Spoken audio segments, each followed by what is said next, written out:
प्रिय विद्यार्थियों, पीएसपी महाविद्यालय के परिवार में आप सभी का हार्दिक अभिनंदन। आज की कक्षा में हम लोग जो चर्चा कर रहे हैं वो आपका शीर्षक रहेगा जीवनी साहित्य का परिचय और विकास। ये जो टॉपिक है वो थर्ड ईयर हिंदी साहित्य के सेकंड पेपर में संकलित है। थर्ड ईयर सेकंड पेपर जो है द्वितीय प्रश्न पत्र हिंदी साहित्य का, उसमें जीवनी साहित्य परिचय और विकास संकलित है। तो जीवनी क्या होती है, जीवनी साहित्य का किस किस युग में हिंदी साहित्य के क्या क्या रोल रहा, और तो ये सारी जो जानकारी है वो आज की कक्षा में हम इस सेशन में प्राप्त करेंगे। एक एक बात क्रमशः हम लोग पढ़ते जाएंगे।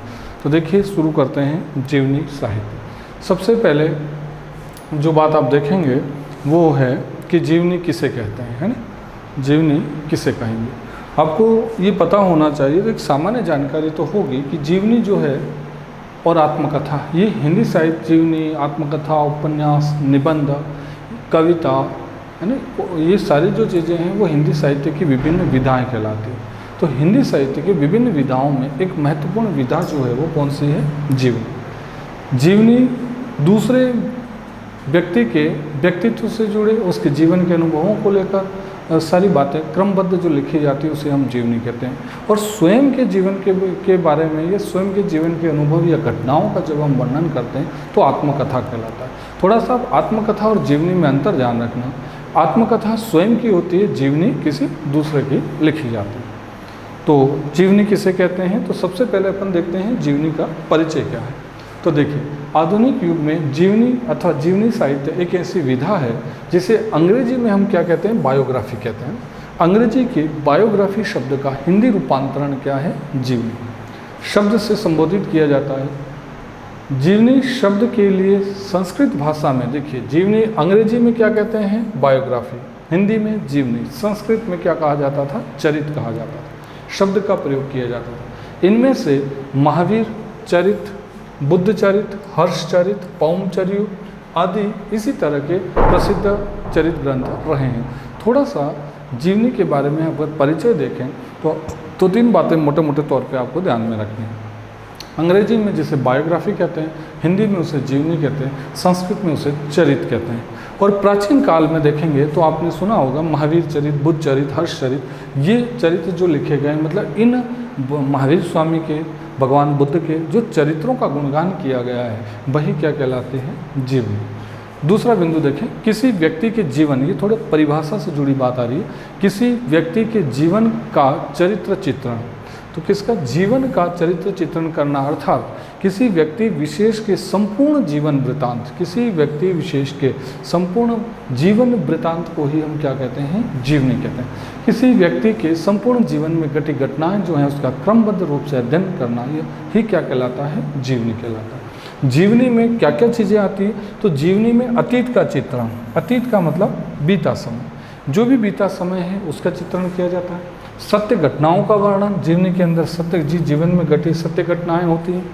सत्य घटनाओं का वर्णन तो मिलता ही है, साथ ही साथ व्यक्ति के जीवन के संघर्षों, इसको आप ध्यान देंगे, उसके आंतरिक स्वभाव और व्यक्तित्व के चित्रण का यथार्थ रूप देखने को मिलता है।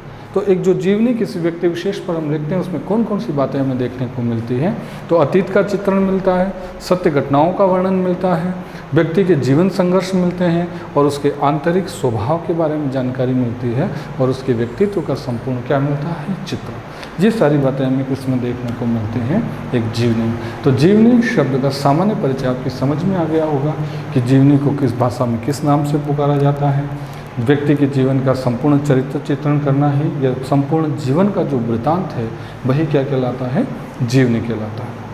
और जीवनी में क्या होता है, तो बीते हुए कल का चित्रण है, सत्य घटनाओं का वर्णन है और व्यक्ति के जीवन के संघर्ष होते हैं और उसके आंतरिक स्वभाव और व्यक्तित्व का चित्रण जहाँ यथार्थ रूप से देखने को मिलता है उसी को हम क्या कहते हैं, जीवनी कहते हैं। आगे बात करते हैं जीवनी से संबंधित। तो देखिएगा, हिंदी साहित्य के आरंभिक काल में जीवनी का प्रारंभिक रूप चरित काव्यों, प्रारंभिक जो शुरुआती दौर था उसमें हमने चरित काव्य देखे थे, चरित काव्यों तक सीमित रहा था। मध्यकाल, मध्यकाल का मतलब किससे लिया जा रहा है, भक्ति काल से। हिंदी साहित्य का शुरुआत जो है वो 1050 ईस्वी से मानी जाती है। 1050 से 1375 तक का जो कालखंड है वो आदिकाल के नाम से जाना जाता है। 1375 से 1700 तक का जो कालखंड है वो भक्ति काल के नाम से जाना जाता है। 1700 से 1900 तक का जो कालखंड है वो रीतिकाल के नाम से जाना जाता है। और 1900 से अब तक का जो समय है उसे हम आधुनिक काल के नाम से जानते हैं। तो मध्यकाल कह रहा है मतलब किस काल की बात कर रहा है? भक्ति काल की। और जो प्रारंभिक रूप कह रहा है मतलब वो किसके काल की बात कर रहा है? आदिकाल की। तो आदिकाल में तो हमें जो चरित हैं, जो जीवनी है वो किस रूप में देखने को मिलती है? चरित काव्य के रूप में। आदिकाल के बाद जब भक्ति काल आता है, मध्यकाल जो आता है, उस समय संतों, भक्तों एवं महात्माओं के जीवन चरित लिखने की परंपरा प्रोत्साहित हुई। भक्तिकालीन कवियों की श्रद्धा भावना ने उनकी जीवनी लिखने की प्रेरणा दी। संतों के जीवन के चरित्र को परिचय या परिचय कहा गया। आपने देखा होगा कि आदिकाल में जो चरित काव्य थे, भक्ति काल में उस चरित्र की जगह किस शब्द का प्रयोग हुआ? परिचय। परिचय का मतलब भी किससे है? परिचय से है। जैसे ऐसी परिचयों में कबीर की परिचय, नामदेव की परिचय, रैदास की परिचय, मल्लुकदास की परिचय। आप देखिए हर जगह परिचय शब्द का प्रयोग किया गया।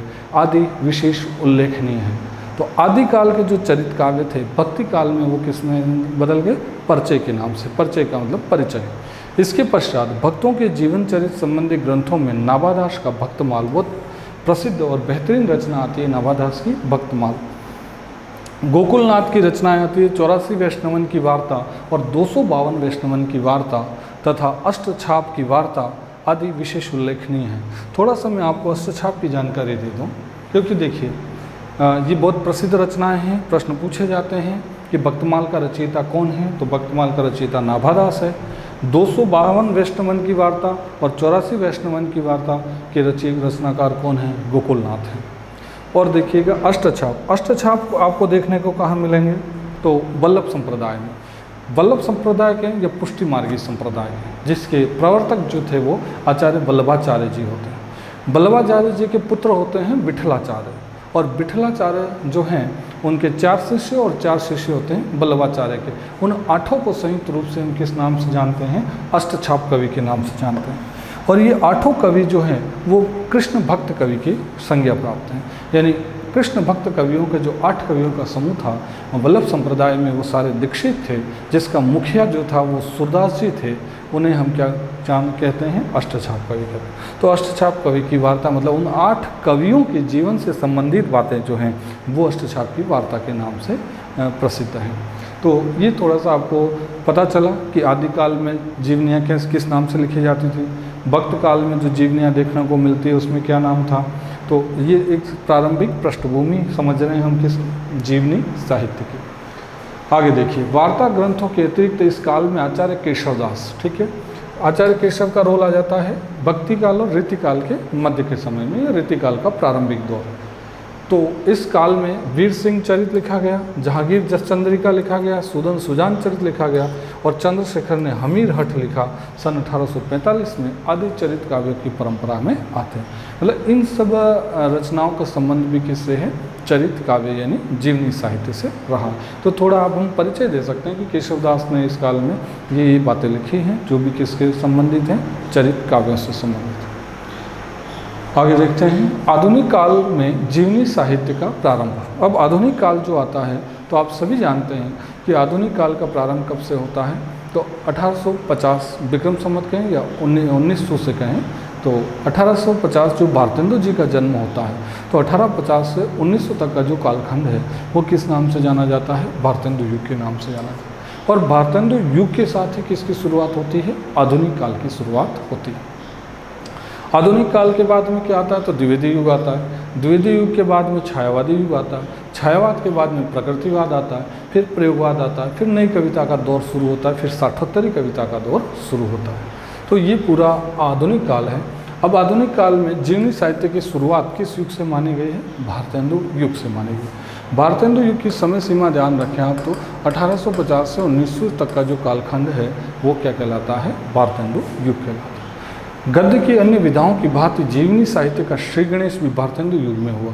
ये मुहावरा भी है, श्री गणेश करना यानी शुरुआत करना। इस युग में आते ही जीवनी ने प्राचीन रूप का परित्याग करके नवीन रूप धारण कर लिया। अब भारतेंदु युग में जितनी भी वो परिचय वाली बात थी, चरित काव्य वाली बात थी, चर्यू वाली बात थी, वो सारी बातें खत्म हो जाती।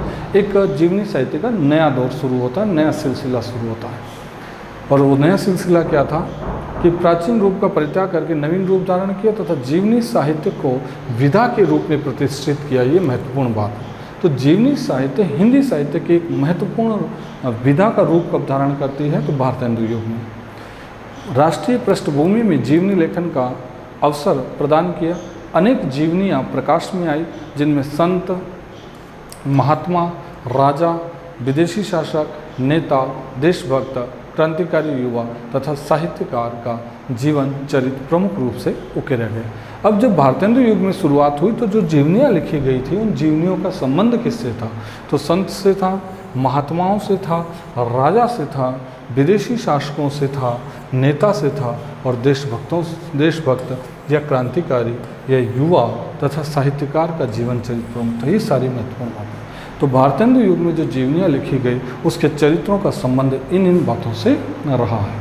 यानी आप देखेंगे तो जीवनी साहित्य आज के वर्तमान दौर में एक समृद्ध विधा बन चुका है और उसमें अपार साहित्य हमें देखने को मिलता है।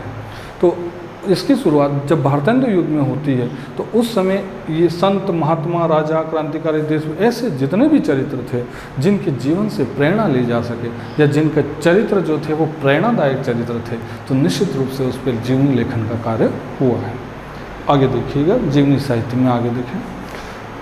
प्रथम जीवनी साहित्य, पहला जो जीवनी साहित्य है उसकी बात की जा रही है। प्रथम जीवनी साहित्य, सर्वप्रथम जीवनी साहित्य भारतेंदु कृत। पहला जीवनी साहित्य कौन लिखता है, भारतेंदु हरिश्चंद्र जी लिखते हैं। ध्यान रखिएगा, भारतेंदु हरिश्चंद्र जी की अल्पायु में मृत्यु हो जाती है, लेकिन भारतेंदु जी कम समय में वो काम कर जाते हैं कि आज भी युग उसे याद करता है। तो पहली जो जीवनी साहित्य देखने को मिलती है वो की रचना किसकी है, भारतेंदु जी कृत है, चरितावली, और उसका नाम क्या है, चरितावली। इसके पश्चात भारद्वाज कृत हिंदी जीवनी साहित्य सिद्धांत और अध्ययन है तथा प्रथम जीवनी लेखक डॉक्टर भगवान शरण भारद्वाज है। पहले जीवनी लेखक का जो श्रेय है वो किसे जा रहा है, भगवान शरण भारद्वाज जी को।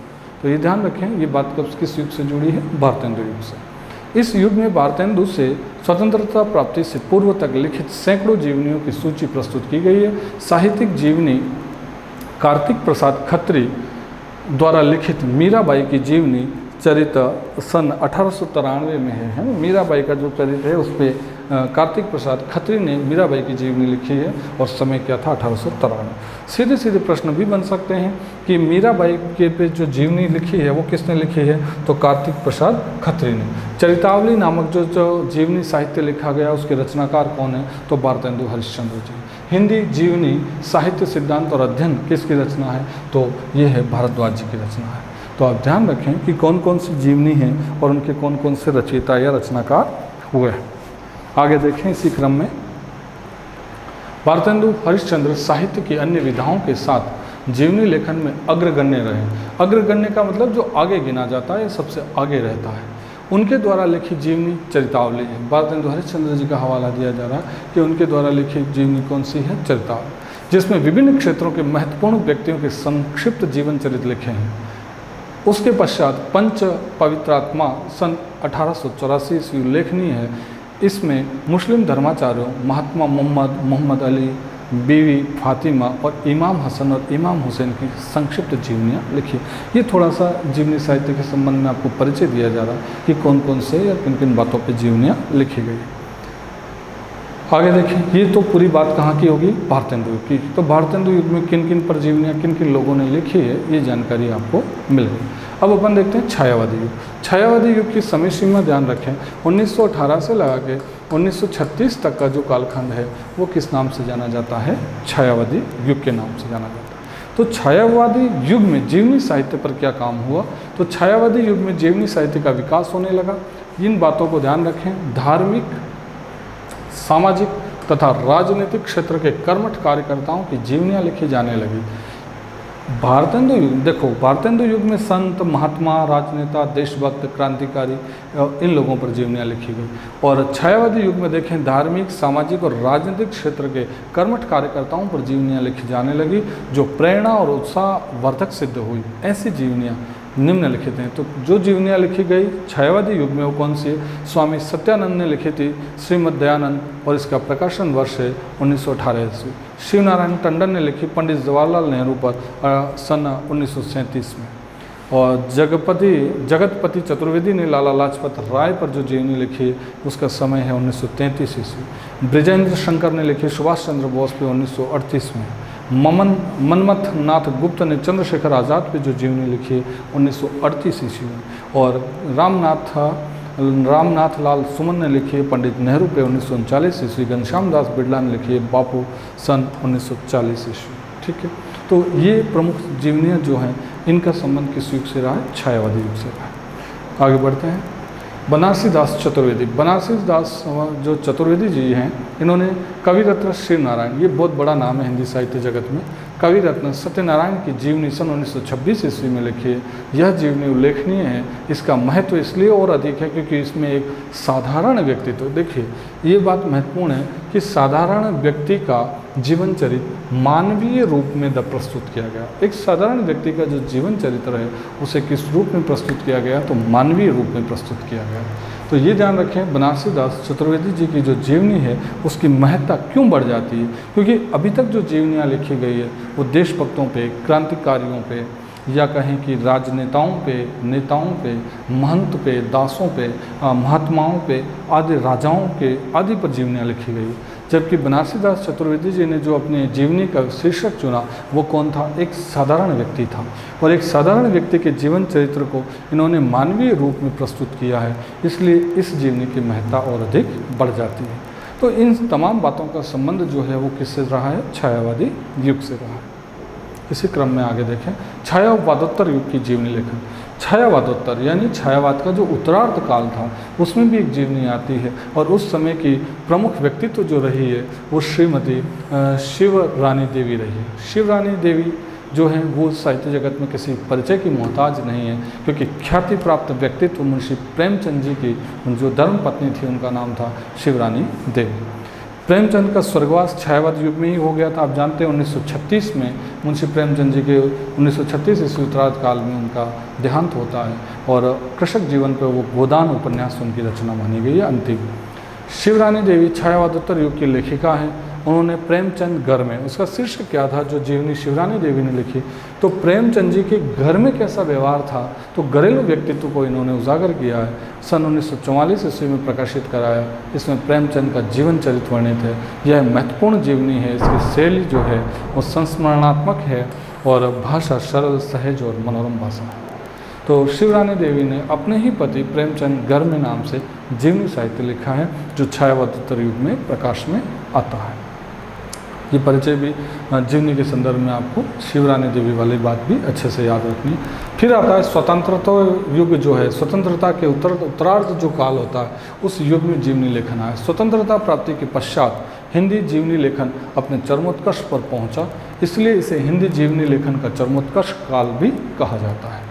इस समय विश्वव्यापी वैज्ञानिक प्रगति हुई, क्योंकि जब भारत स्वतंत्र हो गया था तो स्वतंत्रता के ठीक बाद न केवल भारत लोग स्वतंत्र हुए थे बल्कि विज्ञान में भी बहुत तरक्की देखी जा रही थी। तो वैज्ञानिक दृष्टिकोण से देखा जाए तो जो उत्कर्ष का काल था वो ये काल रहा है। इस समय विश्वव्यापी वैज्ञानिक प्रगति हुई। मानव भौतिकवादी दृष्टिकोण के कारण नैतिक मूल्यों का ह्रास होने लगा था। राष्ट्र के प्रति मानव का मोह भंग यातनापूर्ण प्रतिक्रियाओं को जन्म देने लगा। मानव जीवन का कठोर यथार्थता से परिचय होने लगा, जिसके परिणाम स्वरूप युग के परिवेश में मानव जीवन पढ़ा जाने लगा तथा वस्तुपरक कलात्मक अभिव्यक्ति का उदय हुआ। फलस्वरूप जीवनी लेखन कला का महत्व बढ़ने लगा तथा कला की दृष्टि से इस युग को जीवनियों का अद्वितीय रूप ग्रहण कर पाई थी। तो स्वतंत्रता के ठीक बाद का जो युग था वो जीवनी साहित्य को लेकर एक चरमोत्कर्ष युग था, या कहें कि जीवनी साहित्य में जो नयापन या जो पैनापन देखने को मिलता है वो स्वतंत्रता के ठीक बाद हमें नजर आता है। आधुनिक युग की प्रमुख जीवनी। अब आधुनिक काल जब आ जाता है, आधुनिक युग की बात की जाए, हमने भारतेंद्र युग की बात की, छायावाद की बात की, ये सब भी आधुनिक काल से ही जुड़ी हुई घटनाएं हैं। तो आधुनिक युग की प्रमुख जीवनियाँ कौन कौन सी रही है, संपूर्ण रूप से एक दृष्टि डालते हैं। इस युग में धार्मिक, ये बिंदु आप जरूर याद रखें, धार्मिक, सामाजिक, राजनीतिक नेताओं, राष्ट्रीय क्रांतिकारियों और सुप्रसिद्ध साहित्यकारों की अनेक जीवनियाँ लिखी गई। किस किस प्रकार की जीवनियाँ देखने को मिलती है, तो आध्यात्मिक जीवनियाँ। आध्यात्मिक जीवनियों में पंडित ललिता प्रसाद जी का नाम अग्रगण्य है। इन्होंने धार्मिक परिवेश, धार्मिक, सामाजिक, संत महात्माओं की जीवनियाँ लिखी, जिनमें सन 1947 ईस्वी में श्री हरि बाबा की जीवनी प्रमुख है। रंगनाथ रामचंद्र दिवाकर जी ने भी जो जीवनी लिखी, रंगनाथ रामचंद्र ने श्री अरविंद की जीवनी महायोगी नाम से लिखी है। तो ये आध्यात्मिक जो जीवनियाँ, आध्यात्मिक जो जीवनियाँ हैं वो आधुनिक युग में नज़र किसकी आती है, पंडित ललिता प्रसाद की और रंगनाथ रामचंद्र दिवाकर जी की। आगे देखें राजनीतिक जीवनियाँ। अब आधुनिक युग में ही राजनीतिक जीवनियाँ कौन कौन सी लिखी गई, तो महापंडित राहुल सांकृत्यायन, महापंडित राहुल सांकृत्यायन जी जो हैं ये हिंदी साहित्य में बहुत अहम भूमिका निभाते हैं और यायावरी प्रवृत्ति के कारण ख्याति प्राप्त व्यक्तित्व हैं। महापंडित इसलिए कहा जाता है कि ये परम ज्ञानी व्यक्तित्व हैं। ये अपार ज्ञान जो देखा गया है वो राहुल सांकृत्यायन जी के व्यक्तित्व में नज़र आता है। और राजनीतिक महापुरुषों की जीवनी को आधार बनाकर जीवनियाँ लिखने वालों में सांकृत्यायन का नाम सर्वोपरि है। इन्होंने साम्यवादी विचारकों को अपनी जीवनी लेखन के विषय के रूप में चयन किया। तो सांकृत्यायन जी का जो जीवनी लेखन का विषय था वो कौन थे, साम्यवादी विचारक थे। सन 1953 में स्टालिन, 1954 में कार्ल मार्क्स जो है मार्क्सवादी विचारधारा के जनक हैं। इनका एक सूत्र था कि विश्व के मजदूरों एक हो जाओ। लेनिन बहुत बड़ा व्यक्तित्व आता है तथा सन 1956 में माओ त्से तुंग की जीवनियाँ लिखी थी। तो सांकृत्यायन जी ने साम्यवादी विचारकों की जो जीवनियाँ लिखी, ये परिचय आपको जीवनी साहित्य में ज़रूर ध्यान रखिएगा, बहुत महत्वपूर्ण बात है। आगे देखते हैं रामवृक्ष बेनीपुरी। रामवृक्ष नाम ध्यान रखें, रामवृक्ष बेनीपुरी जी ने राजनीतिक नेताओं को जीवनियों का आधार बनाया। इन्होंने कार्ल मार्क्स, जयप्रकाश नारायण की जीवनियाँ लिखी जिनका विशेष महत्व है। इन जीवनियों में बेनीपुरी ने अपना हृदय रस उड़ेल दिया, जिससे इनके चरित्र नायकों का जीवन उभर कर सामने आया है। तो रामवृक्ष बेनीपुरी जी ने भी आधुनिक युग में जीवनी साहित्य में अपना अमूल्य योगदान दिया है। अब साठोत्तरी कविता का युग आता है। सन 1960 ईस्वी के बाद के काल में साठोत्तरी युग कहा जाता है। साठोत्तरी युग की समय सीमा बताई गई है कि 1960 के बाद का जो दौर था वो दौर साहित्य जगत में किस नाम से जाना जाता है, साठोत्तरी युग के नाम से जाना जाता है। स्वतंत्रता के लगभग 13 वर्षों के पश्चात जीवनी लेखन में नया मोड़ आया। स्वतंत्रता के बाद अभी मैंने आपको कहा था जीवनी साहित्य में चरमोत्कर्ष जो हुआ था जीवनी साहित्य का, वो स्वतंत्रता के ठीक बाद हुआ था। लेकिन उसके बाद 13 साल बाद में एक नया मोड़ लेती है जीवनी साहित्य। जीवन धारा में परिवर्तन आया, देश विकास की ओर अग्रसर हुआ, नैतिक मूल्यों में बदलाव आया और आध्यात्मिकता का स्थान भौतिकता ने ले लिया। क्योंकि अभी तक का जो दौर था उस दौर में आध्यात्मिकता प्रधान थी, लेकिन 60 के बाद का जो दौर आता है उसमें आध्यात्मिकता का तो ह्रास हो रहा है और भौतिकता का जो है वो उन्नति या वृद्धि कर रही है। तो आध्यात्मिकता का जो स्थान था अब वो स्थान किसने ले लिया है, वो स्थान भौतिकता ने ले लिया है, जो निश्चित रूप से आपको आज के दौर में भी देखने को मिलती है। ओंकार शरद ने प्रसिद्ध समाजसेवी नेता डॉक्टर राम मनोहर लोहिया को जीवनी लेखन का विषय चुना। सन 1971 ईस्वी में लोहिया एवं स्वर्गीय प्रधानमंत्री श्रीमती इंदिरा गांधी की जीवनी धरती की बेटी आकाश हो गई, ये उस जीवनी का शीर्षक रहा है कि धरती की बेटी आकाश हो गई के नाम से लिखी ओंकार शरद ने। तो ओंकार शरद ने जो जीवनी लिखी उसका शीर्षक क्या दिया था उन्होंने, धरती की बेटी आकाश हो गई, और इसका संबंध किससे था, इंदिरा गांधी जी से था। आगे देखिएगा डॉक्टर चंद्रशेखर ने सन 1985 में स्वर्गीय राष्ट्रपति ज्ञानी जैल सिंह की जीवन यात्रा लिखी है ना। तो ध्यान रखें डॉक्टर जो चंद्रशेखर हैं इन्होंने ज्ञानी जैल सिंह जी पे जो जीवनी लिखी है उसमें से शुरुआत की। राजनीतिक व्यक्तित्वों पर लिखी जीवनियों के विवेचन से यह निष्कर्ष निकलता है कि स्वतंत्रता से पूर्व राजनीतिक व्यक्तियों की जीवनियों में लेखन एवं उनके लेखन अपने चरित्र नायकों के राजनीतिक क्रियाकलापों के उल्लेख को अपनी उपलब्धियां स्वीकारते थे, इसलिए उनके मानवीय पक्षों की, ये महत्वपूर्ण बात है कि इस समय के दौर में जो जीवनियाँ लिखी गई थी उसमें जो प्रधानता रही है वो किसकी रही है, मानवीय पक्षों की रही।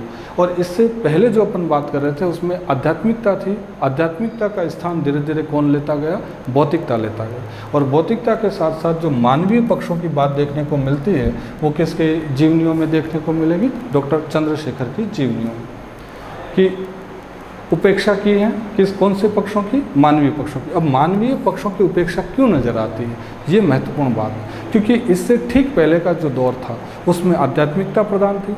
आध्यात्मिकता का स्थान कौन ले लेता है, भौतिकता ले लेती है। और भौतिकता का जो दौर है उसमें किसकी उपेक्षा की जा रही है, तो मानवीय पक्षों की अब उपेक्षा की जा रही है। स्वतंत्रता प्राप्ति के पश्चात जीवनी लेखकों की विचारधारा में महान परिवर्तन आया।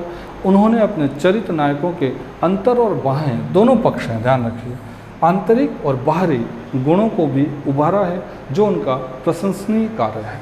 तो प्रशंसा जो हो रही है वो किसकी हो रही है, आंतरिक और बाह्य दोनों गुणों की बात की जा रही है। न केवल आंतरिक गुणों पर चर्चा हुई है, न केवल बाहरी गुणों पे, बल्कि आंतरिक और बाहरी दोनों गुणों की बातें जो दिखाई देती है वो डॉक्टर चंद्रशेखर की जीवनियों में हमें साफ तौर पे नज़र आती है। एक बात ज़रूर ध्यान रखिएगा कि इसमें मानवीय पक्षों की क्या नज़र आ रही है, उपेक्षा नज़र आ रही है। यानी भौतिकता की जहाँ प्रधानता होती है वहाँ मानवीय पक्षों की उपेक्षा होना लाजमी है। इसी क्रम में आगे देखिएगा कि राजनीतिक नेताओं के अतिरिक्त जीवनी लेखकों का ध्यान क्रांतिकारी हो। ठीक है, फिर एक और महत्वपूर्ण बात आ रही है कि राजनीतिक नेताओं के अतिरिक्त जीवनी साहित्य में क्रांतिकारियों की ओर भी गया। जैसा कि अपन ने अभी देखा कि आदिकाल जो था उसमें संत महात्माओं पर जीवनियाँ ज़्यादा लिखी गई। फिर जो भारतेंदु युग आ रहा है आधुनिक काल में, फिर जो छायावादी युग आ रहा है, तो धीरे धीरे जीवनी साहित्य में परिवर्तन हमें साफ तौर पर नज़र आ रहा है। अब यहाँ पे देखें तो लेखकों का ध्यान पुनः किस ओर जा रहा है, तो पुनः लेखकों का ध्यान क्रांतिकारियों की तरफ गया है। सुप्रसिद्ध क्रांतिकारियों की जीवनियाँ लिखी गई, कौन कौन से हैं, तो विश्वनाथ की है, अमर शहीद एक जीवनी आती है जो चंद्रशेखर आज़ाद को लेकर लिखी गई है। चंद्र यहाँ पे आपको देखने को मिल रहा है, इसका मतलब चंद्रशेखर आज़ाद से। प्रोफेसर वीरेंद्र सिंधु की जीवनी युग दृष्टा भगत सिंह पर इन्होंने लिखी है। उनके मृत्युंजय पुरखे ये शीर्षक उन्होंने दिया है कि भगत सिंह और उनके मृत्युंजय पुरखे, और इसी किस समय प्रकाश में आती है, तो 1968 ईस्वी। धर्मवीर जी हैं जिसे लाला हरदयाल सन 1970 में प्रकाश में आई जीवनी। मनमथ नाथ गुप्त जो हैं वो क्रांतिदूत भगत सिंह और उनके युग से जुड़ी हुई बातें हैं। इसी क्रम में अंतिम बात देखें कि हिंदी जीवनी के विकास क्रम विवेचन से यह स्पष्ट हो जाता है कि हिंदी जीवनी लेखक का प्रारंभिक हिंदी साहित्य के प्रारंभिक काल से ही हो गया था, किंतु रीतिकाल तक उसमें साहित्यिक रूप नहीं आ पाया था। यानी रीतिकाल का दौर आता है तब तक उस साहित्य में साहित्यिक रूप उसमें नज़र नहीं आता है। माध्यम गद्य न होकर पद्य था, क्योंकि जो जीवनी लेखन का माध्यम रहा था वो माध्यम है, गद्य न रहकर क्या था, पद्य। इसलिए उनकी जीवनी की संज्ञा नहीं दे सकते हैं। भारतेंदु युग से जीवनी का वास्तविक प्रारंभ माना जाना चाहिए। ये महत्वपूर्ण बात आती है कि भारतेंदु युग से ही जीवनी साहित्य का वास्तविक प्रारंभ माना जाने लगा था। भारतेंदु युग से आशय है 1850 ईस्वी से लेकर आधुनिक काल जीवनी लेखन का उत्कर्ष युग माना जाता है। इस काल में नेता, इस समय नेता, शासक, देशभक्त, क्रांतिकारी और साहित्यकारों की जीवनियाँ लिखी गई है। किन किन लोगों के ऊपर जीवनियाँ लिखी गई है, तो नेता, शासक, देशभक्त, क्रांतिकारी और साहित्यकारों की जीवनी लिखी गई। जीवनी लेखन के तत्वों और मानदंडों के अनुसार अनेक श्रेष्ठ जीवनियाँ सामने आई हैं। तो ये जीवनी साहित्य को लेकर जो हम बात कर रहे हैं वो सर्वश्रेष्ठ जो जीवनियाँ हमें देखने को मिलती है, जीवनी साहित्य का जो विकास देखने को मिलता है वो युग हमारा कौन सा रहा है, भारतेंदु युग रहा। भारतेंदु युग से ही जीवनी साहित्य का वास्तविक युग जो है वो माना जाता है। आधुनिक युग में गद्य विकास के साथ जीवनी का भी विकास हुआ। ये आधुनिक युग की बात कर रहा है कि गद्य साहित्य तो विकसित होता ही गया, साथ साथ जीवनी साहित्य का भी विकास होने लगा। गोपाल चंद्र शास्त्री की जीवनी देखने को मिलती है, दयानंद दिग्विजय। विष्णु प्रभाकर जी की महत्वपूर्ण जीवनी आवारा मसीहा काफ़ी प्रसिद्ध है। ये शरद चंद्र चटर्जी के ऊपर इन्होंने जीवनी लिखी। गिरिराज किशोर ने पहला गिरमिटिया गांधी जी के जीवनी लिखी।